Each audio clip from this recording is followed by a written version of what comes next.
নমস্কার, doctor Emily Banerjee, genetic counsellor, IFM. আজকে double marker testing নিয়ে কথা বলবো। স্ক্রিনিং অ্যাকচুয়ালি এটা ক্রোমোজোমাল অ্যানুপ্লয়েডি বাচ্চার মধ্যে আছে কি নেই সেটা রিস্ক জানা স্ক্রিনিং হচ্ছে ডাবল মার্কার। এটা কখন করব? 12 সপ্তাহ ঠিক পরে 13তম সপ্তাহে আমরা মেটার্নাল সিরাম থেকে প্যাপে আর বিটাইট-সিজি এই দুটো মার্কারকে মাপবো।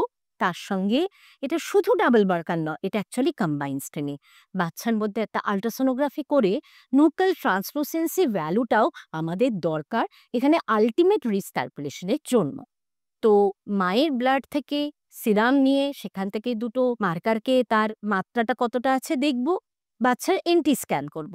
তার সঙ্গে আরও কিছু ডেটা কিন্তু দরকারি, যেমন হচ্ছে মায়ের বডির ওয়েট কত, মায়ের এথনিসিটি মানে অরিজিনটা কোথাকার, এছাড়া মায়ের ডায়াবেটিস আছে কিনা, এই সমস্তগুলোকে কনসিডার করে দেখবেন রিপোর্টে 3 রকমের রিস্ক দেওয়া আছে।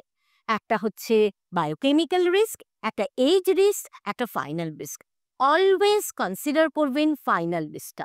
বায়োকেমিক্যাল রিস্ক মানে শুধুমাত্র বিটা এইচসিজি আর প্যাপে যার ভ্যালুটাকে আমরা নর্মাল ধরি 0.5 থেকে 2 পর্যন্ত, তার নিচে বা তার থেকে বেশি হলে কোন ক্রোমোজোমাল অ্যানুপ্লয়েডিগুলো রিস্ক আমরা মাপি এখানে 21 নম্বরে 3টে কপি, ট্রাইসোমি 21 13 নম্বরে যেটা হচ্ছে ট্রাইসোমি 13 আর পাটাউ সিন্ড্রোম আমরা বলি, 18 নম্বরে এডওয়ার্ড সিন্ড্রোম। কারণ কেন বলুন তো এই 13, 18, 21কে বেছে নিয়েছি আমরা? তার কারণ এটা পাই আমরা অনেক বেশি, এবং আর একটা মূল কারণ হচ্ছে এই সমস্যাগুলো থাকলেও কিন্তু মিসক্যারেজ না হয়ে ফুল প্রেগনেন্সি কমপ্লিট হয়ে বাচ্চা জন্মাতে পারে, এবং তারপরে আমরা যদি জানতে পারি সেই আমাদের বাচ্চাটির মধ্যে ক্রোমোসোমাল সমস্যা রয়ে গেছে, তখন কিন্তু সেটা মা বাবা এবং শিশু দুজনের জন্যই অনেক ক্ষতিকারক। তো এইখানে আমরা রিস্কটা দেখব। Final risk obviously age risk নয়, কারণ 35-এর পর থেকে মেটার্নাল এজ রিস্কটা বাড়তে থাকে। তো সেই ক্ষেত্রে এজ রিস্ক হাই এলেও আপনি চিন্তা করবেন না। ফাইনাল রিস্কের এমওএম ভ্যালু এটা শুধুমাত্র কনসিডার আমরা করব। এবার এই এমওএম ভ্যালুটা 3টে রেঞ্জে আসতে পারে। লো রিস্ক, লো রিস্ক মানে অ্যানুপ্লয়েডিগুলো হবার রিস্ক প্রচণ্ড কম। 1000 জনের ক্ষেত্রে যদি এরকম ভ্যালু পাওয়া যায়, একজনের ক্ষেত্রে পজিটিভ পাওয়া গেছে, তার থেকেও যদি কম হয় তখন আমরা বলি লো রিস্ক। আর একটা নিয়ে খুব সমস্যা হয় জানেন তো, ইন্টারমিডিয়েট রিস্ক, মাঝামাঝি। মানে কি 250 জনের ক্ষেত্রে এইরকম ভ্যালু পাওয়া গেছে আর আমরা পজিটিভ পাচ্ছি অ্যানুপ্লয়েডির জন্য, এরাম যদি তার থেকে বেশি হয় 250 থেকে 1000, এই যে রেঞ্জটা আমরা ইন্টারমিডিয়েট বলি। ইন্টারমিডিয়েট পেলে যেমন টেনশনের কোনো কিছু নেই, তেমনি নিশ্চিন্ত থাকারও কিন্তু আমি বলবো না, আমি বলবো যে একটা নন ইনভ্যাসিভ প্রিনেটাল স্ক্রিনিং অবশ্যই করিয়ে নিন। সেটাও কিন্তু মায়ের ব্লাড নিয়েই হয়।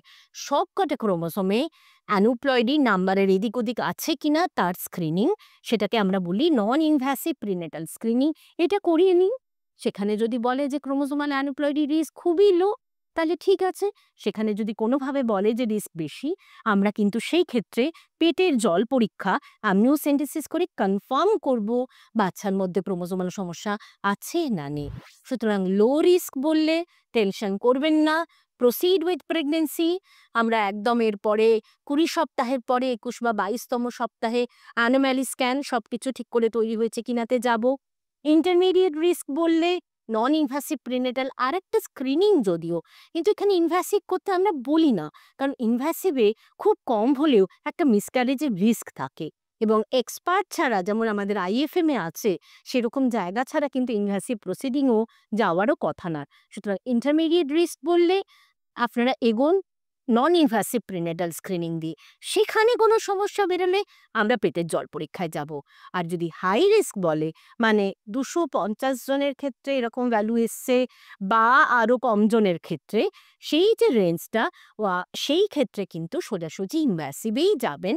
সেই ক্ষেত্রে আবার আর একটা স্ক্রিনিং, আবার আর একটা মার্কারের পরীক্ষা, এগুলো না গিয়ে ডায়াগনোসিসে যাবার কথাই আমি বলবো। আপনাদের যে কোনো কোয়ারি আইএফএম এ আসতে পারেন, আমরা রয়েছি আপনাদের সাহায্যের জন্য। নমস্কার।